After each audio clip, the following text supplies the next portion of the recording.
Hey everyone, hi, welcome back to my channel. Today I am going to be talking about historical fiction books that I believe need more love, that I think that more people should talk about. These books should be in the mouths, in the reading lives, in the hearts of more readers, and I am so excited to share these books with you. I'm just so excited about it. Okay. So if you're new to my channel, then hi, I'm Shelley and I love books and reading. Historical fiction is my bread and butter, though I read a bunch of different things.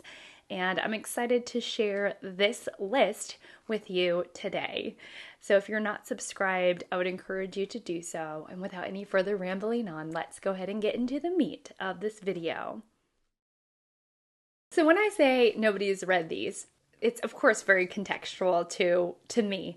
Of course these books have been read, but I don't feel like they get enough love on BookTube, to be honest. And that's going to be based on who I watch, who I'm interacting with in my comments, and so on. So first of all, I want to know, have you read these books? What did you think of them? All of these are strong recommends from me, and I really wish that these were being read by more people. Also, if you have a book, an underhyped book that you think that more people should be talking about, please leave it in a comment down below, historical fiction or not. So my first book, I've ranked these according to Goodreads ratings, how many times these books have been rated on Goodreads. And we're starting with the most popular, 34,000 reviews. And it is, ratings, not reviews. 34,000 ratings. They're different things according to Goodreads. And this is Katherine by Anya Seton. Now, this is set in the 14th century and tells the absolutely epic love story of Katherine Swynford and John of Gaunt, or the Duke of Lancaster. And you have memorable characters, familiar characters, at least their names, like Chaucer. And you also have just incredible events that, again, are familiar, like the Black Death or the rivalry among the Plantagenets, things such as that. But really what this story is following is we meet Katherine when she is a young woman, and she is idealistic and doesn't take up for herself. She can be kind of shy and is unsure of her own self. John of Gaunt is madly in love with her, and their love story develops from their youth to an older age. And what I love about this story is that we see Katherine grow up and mature, develop her values, develop her morals, stand her ground among certain things.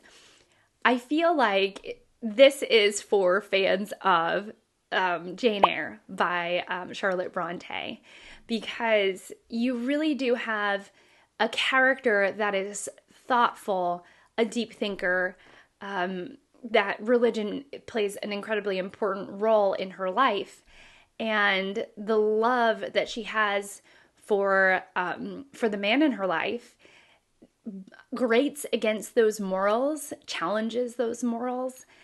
And in some ways, though I love Jane Eyre for its own sake, but in some ways Katherine is a very satisfying version of that archetypal character, the young woman, the coming of age story, because we see her age, we see her grow, we see her change and start to take up for herself in certain circumstances and stand her ground. And so in a lot of ways, this is a very satisfying read on, again, that type of character that is young and innocent and a deep thinker and has high morals and values, but those morals and values are being challenged through being in love. So anyways, it's a fantastic read. It's not just about their relationship. There is like perilous moments, war, fighting, poverty, all of that, all packed into this wonderful, delicious, unctuous book. Going from 34,000 ratings to 26,000 ratings, we have this chunkster of a book, and it is an instance of the Fingerpost by Iain Pears. Now, this is set in the 1660s in England. Charles II is back on the throne after the very short-lived republic of Oliver Cromwell. So there has been political division and civil war. And what happens is that a young woman is accused of murder. And in this, we have 4 accounts. And that's how the book is set up, which is interesting. We don't bounce around from different accounts.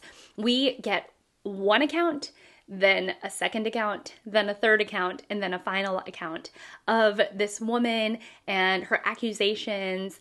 You get more understanding of who she is, where she comes from, what might have happened, and also the political turmoil that has been going on in during this time period.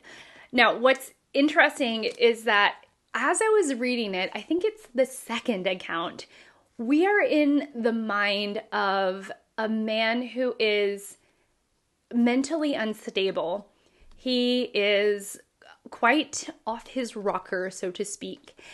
And being in his mind was, through reading this book, was at times incredibly difficult because the things that he was saying was so out of line with any kind of reality that I found it a bit frustrating. However, looking back now as this is a book that I had read, like having this book under my belt and having read it, it was very satisfying, even though that second account, it pushed my patience as a reader. It pushed my patience.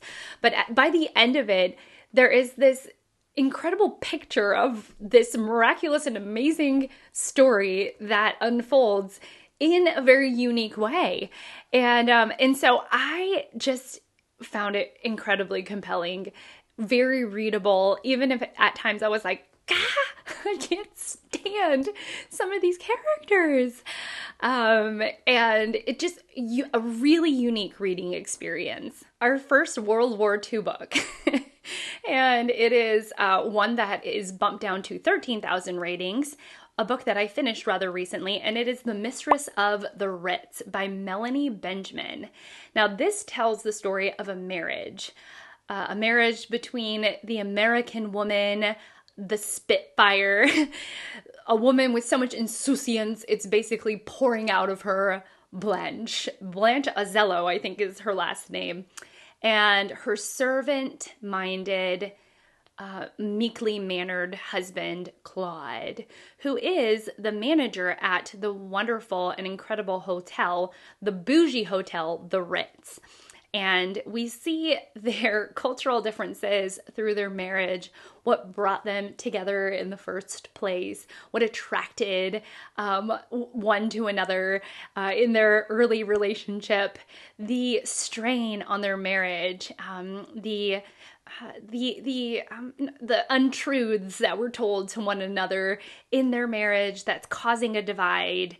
And when the German army sweeps through Paris and starts to set up headquarters at the Ritz, how each one responds to that, still keeping secrets from one another. And what's interesting is that this story takes a turn. It takes a dramatic turn at about 3/4 the way through the book. And from that turn, I could not put the book down. I was so invested. And it was one of those books that I was kind of like, this is good. It's interesting. Development, their relationship, the lies they're telling to one another, so on and so on and so on. And then suddenly it just takes off. And I was so invested. I was so scared for our characters. I wanted to know. And from there, I just finished the book in like a day. I was like, And so yeah, this is a fantastic book. And I think one that a lot of historical fiction readers will get along with. I think that my two earlier picks, An Instance of the Fingerpost, I think is really going to challenge some readers, partly because of its length and partly because some of the narrators can be kind of grating. This book is just a phenomenal. It's just an easy read through and through, and so I really enjoyed this. A book that I've pretty much never seen debuted on BookTube, and so I would be very interested if anyone else has talked about it or read it. Would love to hear from you all. But it has 10,000 ratings on Goodreads, so I know that it's not read. I know that people have read it. I just don't see anyone talking about it. And it is Burr by Gore Vidal. Now, this is part of a series that Vidal wrote. Now, I've only read Burr, and it tells of the famous duel. It eventually gets to it, though that is not the heart of the matter, between Aaron Burr and Alexander Hamilton. But this is told through Burr's perspective as he's serving as vice president. We get a really early America, founding fathers type deal. He's got his own perspective of George Washington. It is set in 1804, but meanwhile, you get these present moments, 1804, but Burr is very determined to write his autobiography, or for his autobiography to be at least penned by somebody. So you have these sections where this young reporter is following Burr around, and then you get this flashback, but through Burr's perspective, but also filtered through the perspective of a writer who's writing Burr's story. It's very convoluted, but it's also incredibly entertaining and actually really easy to follow, because all of a sudden you're like in the past, in Burr's past, and he's talking about his, being in battle and the unglamorousness of it all, and political strategy and moments where, he's messed up or that things are really unflattering to this, that, and the other. But you get his context and backstory through these interjections of sections that an amateur writer is writing per Burr's request. It's fantastic. It's really entertaining, and I just really enjoyed the book through and through. It was one of those books that my husband had purchased on our Kindle, and I didn't know what to read, and I wanted to read something on our Kindle, and so I just picked it up and started reading it, and I ended up finishing it and really, really enjoying it. Going from 10,000 ratings to 6,000 ratings, we have The Jewel in the Crown by Paul Scott, which is the first book in his Raj Quartet. This novel was published in 1966, but it was published in 1966, but the novel itself is set in 1942. And we are in British-occupied India. Now, it's set in this fictional town, but this fictional town is in West Bengal. And so, but what you need to know is that it's British-occupied India. And our main characters are Daphne Manners, who has lost her family in England and then stays with Lady Manners, who is her only remaining family member, who sends her to this fictional village in British-occupied India. So she's a true outsider. If I remember, she's awkward and a little bit odd, doesn't fit in with the culture in the least. And so she also befriends an outsider, Harry Kumar, who is Indian but grew up in England, so much so that he only speaks English. So he's an absolute outsider. There is a lot of discussions about their connection, about race and racism. Like, should Harry Kumar, be with Daphne Manners in any kind of way because of this racial divide between a British woman and an Indian man, even though he grew up in England. And then there are events that happen that really challenge the reader to think about these racial divides and this mixed race couple. And it's really fascinating because Paul Scott makes you work for it as a reader. There is a lot of sections told in letters, and sometimes you're kind of reading it and you're not exactly sure how this relates to the story, but it will reveal a negative truth that you can kind of piece things together about how people felt about Daphne or how people felt about Harry, and the injustice of it all, the oddities of each character. It is a fascinating read. It was incredibly satisfying at the end, even though, again, in a lot of ways, it's like the Pears book, The Instance of the Fingerpost, where you kind of have to work at it. You have to, and some of it is a little bit grating on the reader, or it challenges the reader. That's another way to say it, that some of it is just like, wow, this is really challenging me as a reader. But ultimately, it was so packed with, I don't know, nuggets of truth and thought. I don't know. It was so layered and beautiful that I really wish that more people would read this book in particular, and I really need to get to the second book in the series because it was such a fascinating read. Moving down ever so slightly in ratings, and we now have a book that has 5,000 ratings, but because of the television show, I really hope that more people pick up the book because the book is phenomenal. It is M, Son of the Century by Antonio Scurati, translated by Milano Appel. This tells the story of the rise of power of Benito Mussolini, but it also tells of how fascism started in Italy pre-World War II, the vulnerability of the Italians, like the mindset of how they felt after World War I, and how the mindset, this particular mindset of how the Italians carried themselves, left them open or vulnerable to extremism and to taking back power. And the way that they took back power was through fascism, and why fascism was so appealing to so many Italians during this time. And they have a particular name. It wasn't a sweeping generalization to all Italians. No, it was like a very particular group of Italians that were treated poorly. And you'll see why if you end up reading it. It's just this incredible book that gives you a really wonderful idea.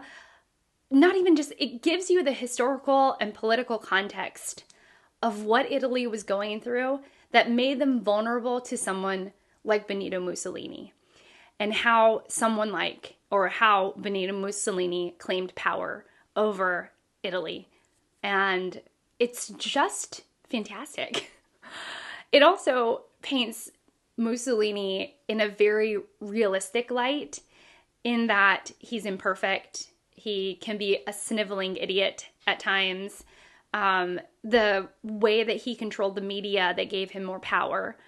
It was so good. It's a chunkster. I mean, a lot of these are, which makes me wonder if it's why it's not super widely read, but it is such a good book. It's supposed to be a quartet, and I really hope that Anne Milano Appel, that she continues to translate Scurati's work, because she did a phenomenal job, and that the project, sees itself to at the end, that all 4 books are translated, because they're absolutely worth it, I'm sure. If the first book is an indicator of what the rest of the series will be like, it is absolutely worth it. The next book has almost 4,000 ratings, and it actually has similar themes to M, Son of the Century, but written in a very different way. It's far more character-driven. Far more character-driven. That's the biggest difference, I think. I'm not going to parse it out now, but it is 1916, a novel of the Irish Rebellion by Morgan Llywelyn. Now, Llywelyn, one of you all emailed me about Morgan Llywelyn, and much to my delight, Llywelyn is a well-established historical fiction writer who has been writing books for decades, and yet she's not really read anymore because I don't think she's putting out any new work. But anyway, she has this whole year series wherein she focuses on a particular year in Ireland, and it starts with 1916, and it starts with the character of Ned, who, when we first meet him, is taking a voyage on the Titanic, for which we all know that the Titanic sinks, and that is one of the defining moments of Ned's life.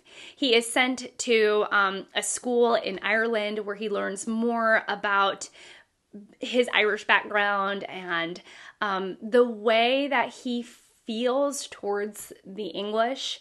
And he ends up becoming an integral person in this uprising for Ireland against the English. But there's also these characters, this character of his sister, and she's in this marriage that is awful.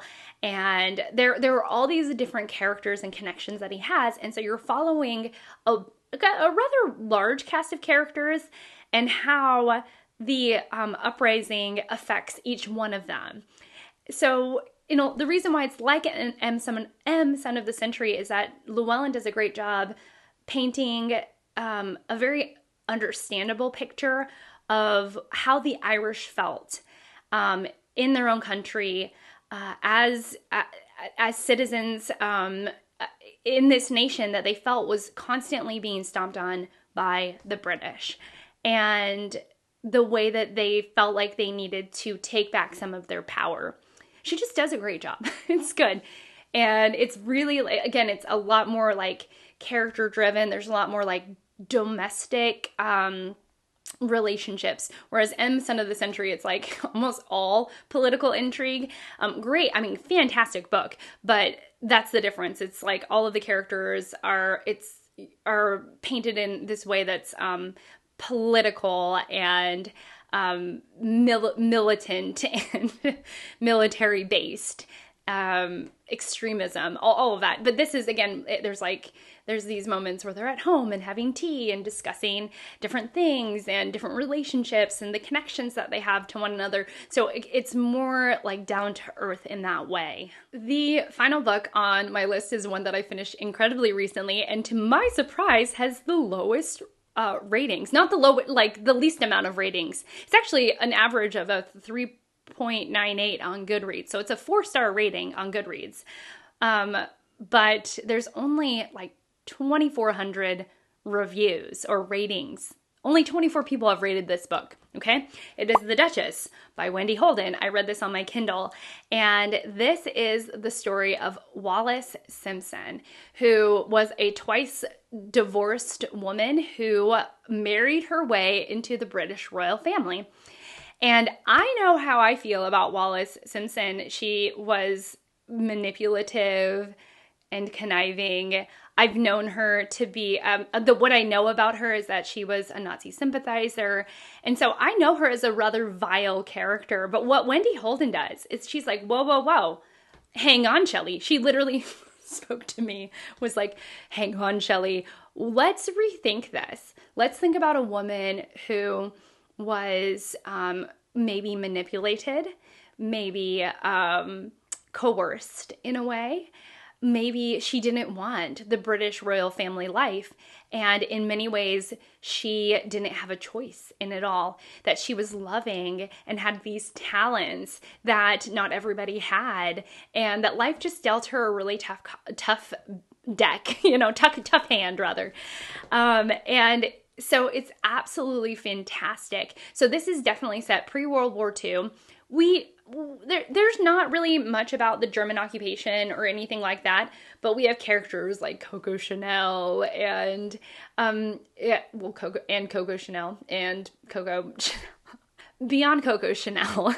I can't come up with other names. We also have George V, and of course her love interest is Edward VIII. And we just learn more about her and who she is, and this very sympathetic picture that Wendy Holden painted for the Duchess of Windsor. Now, I was arguing with Wendy the entire time, but it was still a fantastic read. Creative and well thought through, sympathetic characters, just a grand take on Wallis Simpson, and it made me so interested in Wallis Simpson as a person. So I ordered 2 biographies of her from the library, but it really started with this book with Wendy Holden. I just want to know more about this, bonanza that she was, and the monkey wrench she threw into the British royal family. There were some great twists and turns at the end of the book that were fantastically done and just an absolute delight. So that is it. These are my underrated books, they're underrated in my in my heart and soul. I want to see more people on BookTube reading them. Fantastic reads. They all have a stamp of approval from me. And if you end up picking one of these up, please let me know. I would love to hear your take on it. Or if you've read any of these, I would love to hear your take on it. But mostly, I just want to say thank you so much for being here and spending this time with me. I really appreciate you. And I will see you all in my next one.